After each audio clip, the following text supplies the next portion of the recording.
Hello everyone, Abhijit again. So this is the second part of the video that I had put up a few days back, and in that video I talked about two important things that matter while doing a PhD. And I today I wanted to follow up and introduce you to a couple of things that you should consider. These are more like misconceptions that people have when it comes to PhD. And getting rid of these misconceptions and having a proper idea in the first place is very important. So, this one of these first misconceptions is that you should always be studying in one of the top notch institutes in the country, and you should always have a very popular guide supervisor at your side, right? But then this conception can be a little problematic because having a very academically proficient guide doesn't mean that you are compatible to work with this person. And it leads us to a second question: why do you want to do the PhD? Because I understand multiple people have different reasons for doing their PhD.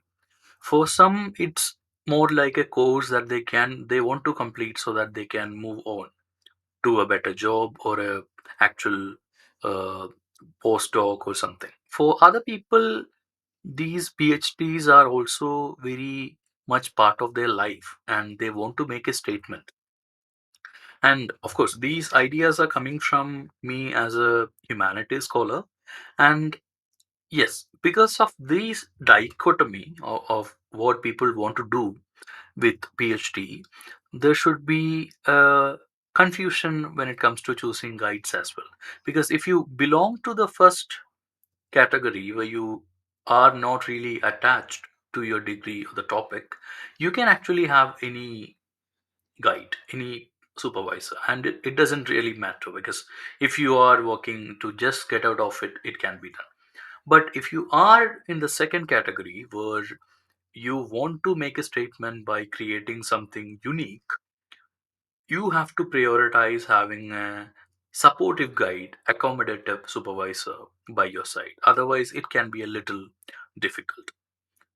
And the second thing we should know about while preparing for PhD or in the first years of PhD is that while PhD is a thing that requires consistent input from your side, we don't want to get it confused with burnout.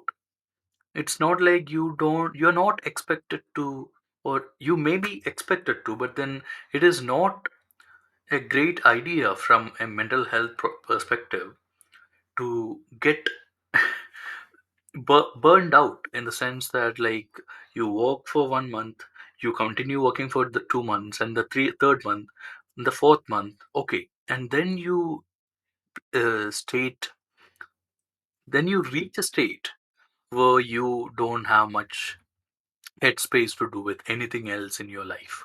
So that's not really a good thing, I suppose. So by being consistent, you should consider the fact that you should have some input throughout the year.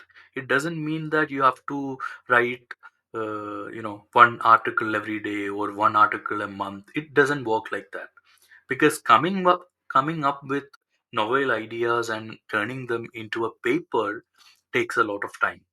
And if you push yourself too hard, it can be a situation where no one benefits, neither you or your supervisor or the people around you. It can be a thing. And just joining a PhD is not a good reason to blow up your entire personal life. So that we have to keep in mind.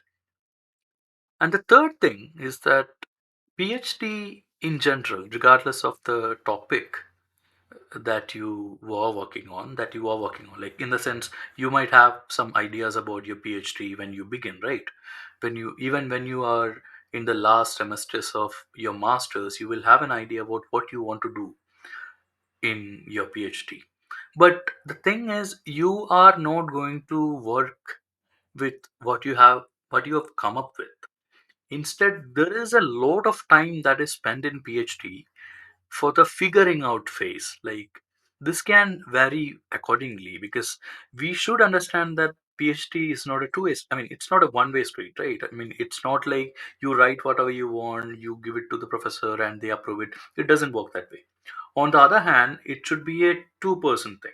So these two people have to work together, and to make this possible, we may have to kind of come up with a system. We may have to make some compromises, because say that you want to work on gender studies, and then there is a person who is more into city spaces, just for example.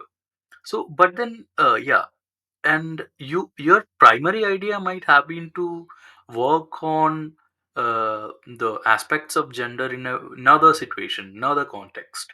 But at this point, when you start working with this person, you will have to combine these and come up with a, you know, different thing, like something hybrid out of it. So there are these compromises, and there are these calculations, and these calculations can go wrong. It is very possible that it can go wrong at any point. So you should be ready for that figuring out phase. Otherwise, it's very easy to get stuck somewhere, because, okay, I'm not able to do something that I wanted to do from the very beginning. So these are all, of course, specificities. I mean, specific to the people that you work with, the institute that you're arranging with, all these things. But then it is important to keep these 3 points in your mind, so that you don't have a problem while making your way into this phase, making to this phase where you're going to spend 4 5, at least 3 years. So there is that. These are the 3 points that I wanted to share. I hope it helps. And please let me know in the comments if you want to know about a particular issues that you are worried about when you think about PhD. I'll try my best to compile these questions and come up with another video. Thank you so much.